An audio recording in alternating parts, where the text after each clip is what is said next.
Hello friends, स्वागत है आपका मेरे एक नए व्लॉग में। यदि चैनल को अभी तक सब्सक्राइब नहीं किया है तो ज़रूर सब्सक्राइब करें।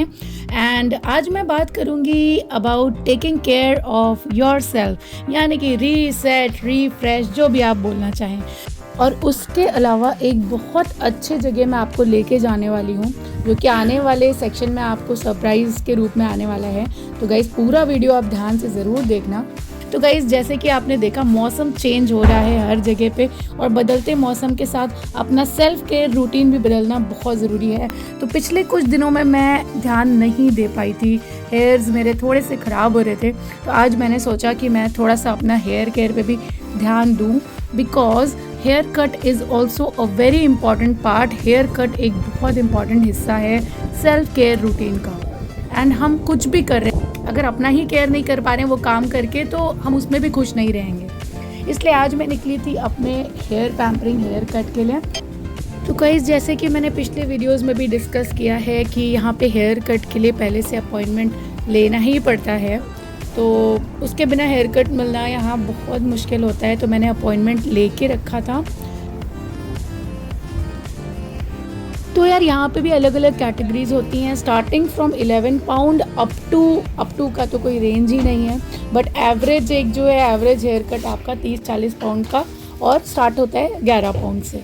सो डिपेंड करता है आप किस लेवल के एक्सपर्टीज़ से अपना हेयर कट कराना चाहते हो। तो ये मैं अंदर आ गई थी अपने हेयर कट सैलून में। तो यार मेरा जो ये बेसिक हेयर कट का रीज़न था ना इस बार, वो था कि अपने बालों से जो डेड पार्ट था वो हटाने का। बिकॉज़ कहीं भी हम जाते थे पार्टी में या गेट टुगेदर में, या फिर कितना भी मैं अच्छे स्पा वगैरह ला रही थी, तो वो वर्क नहीं कर रहा था उस डेड पार्ट पे। एक्चुअली वो हुआ कैसे था ये भी मैं बताऊं। मैंने हेयर कलर जो लास्ट टाइम कराया था इंडिया जाके, वो उतना शायद वो जो ब्रांड था वो सूट नहीं किया था मेरे बालों पे, तो बहुत ड्राई हो गए थे बाल। तो मेरा हेयर कट कराने का यही रीज़न था बेसिकली। और उसके बाद मन था आज कुछ देसी खाने का। एंड मेरी एक फ्रेंड हैं जो होम शेफ़ हैं, एंड बहुत अच्छा वड़ा पाव वो बनाती हैं। तो मैंने उनसे ही ऑर्डर किया वड़ा पाव। एंड मैंने शॉर्ट्स पे भी कुछ शॉर्ट्स डाले हैं उस वड़ा पाव के, जो कि बहुत ही टेस्टी था वो वड़ा पाव। रियली इंडिया की याद आ गई वो वड़ा पाव खा के। तो यस, अगर आपके कोई फ्रेंड ऐसे घर से बिजनेस करते हैं तो व्हाई नॉट, बिल्कुल हमें उनको सपोर्ट करना चाहिए एंड एनकरेज करना चाहिए।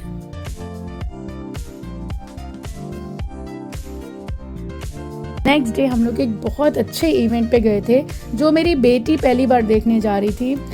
वो था रथ यात्रा का इवेंट, जिसमें वो जो पायस हमारी चैरियट होती है, यानी कि जो भगवान जगन्नाथ जी का जो रथ होता है, उसकी एक छोटी सी प्रतिमा बना के उसको पुश किया जाता है ना, भक्तों द्वारा। मतलब एक तरह का ये सिंबलाइज करते हैं वो लोग कि यहाँ से सब लोग तो नहीं जा सकते, तो यहाँ पे वो पूजा पाठ इस हिसाब से करते हैं। और ये चीज़ स्पेशली मैं गई थी कि ये बच्चों को देखना और समझना, हमारी संस्कृति बहुत समझना ज़रूरी है हमारे बच्चों के लिए, क्योंकि हमारी संस्कृति का हर हिस्सा उन्हें एक नई सीख देता है, हमें एक नई सीख देता है, अगर हम उसे पेशेंस से सोचें तो।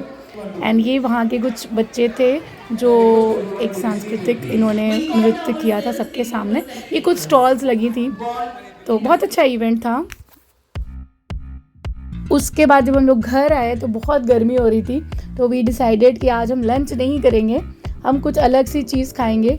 तो गाइज़ आपने ब्राउनी और आइसक्रीम तो इंडिया में भी खाई होगी काफ़ी, बट यहाँ पे एक चीज़ की मैं तारीफ़ करूँगी।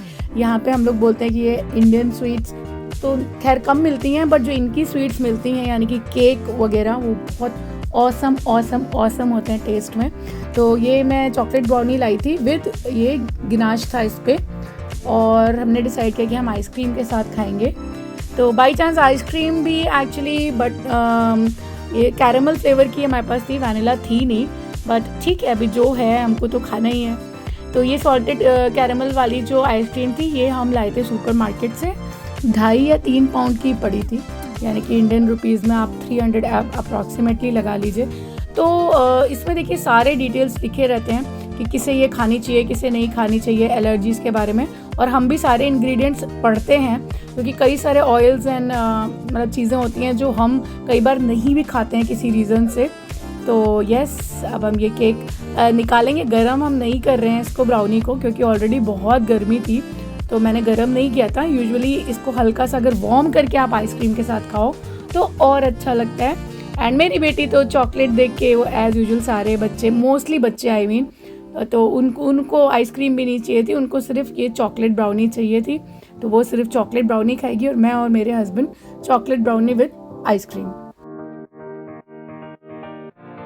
तो यस गाइस, शुरू किया था हमने टॉपिक सेल्फ केयर से। Yes, self care is very important, और कभी कभी गाइस अपना चॉइस भी आगे रखना बहुत ज़रूरी है।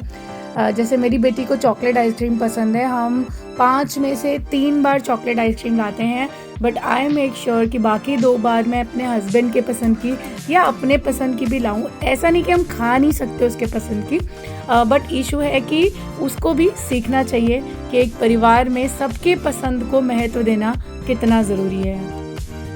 बस गाइज, यही था मेरा आज का छोटा सा व्लॉग। और जय जगन्नाथ जी की। जगन्नाथ भगवान सबका भला करें, सबका अच्छा करें। एंड फिर मिलती हूँ आपसे नेक्स्ट व्लॉग में। तब तक के लिए bye bye, take care of yourself. सदा खुश रहें, मुस्कुराते रहें, और वही स्माइल, मुस्कुराहट सब लोगों में बांटते रहें। Bye bye.